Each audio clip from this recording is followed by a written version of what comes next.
The overall goal of this procedure is to allow for rapid and reliable automated setup of qPCR-based arrays. This is accomplished by first preparing the primer sets for the array and setting up the sample master mixes to be screened.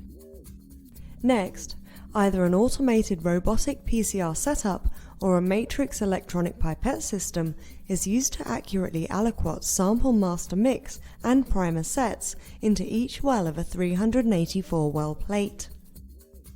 Once prepared, the 384 well PCR reactions are run with the LightCycler 480 cyber-based PCR program. The final step of the procedure is to analyze the qPCR data and determine relative expression levels for each primer pair tested, each of which targets a specific mRNA. Ultimately, results can be obtained that show changes in the expression of large sets of mRNAs. Specifically developed arrays can therefore target whole pre-microRNA profiles, specific pathways, or molecules key to viral infection through qPCR-based profiling.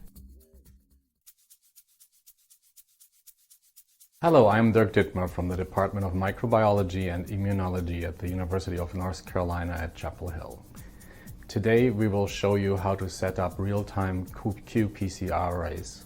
And we will show you two methods, one using a regular pipette and one using a robot.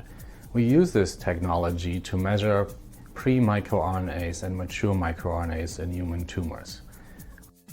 The demonstration today will be done by Pauline Chugh and Kristen Tamburro. So let's get started.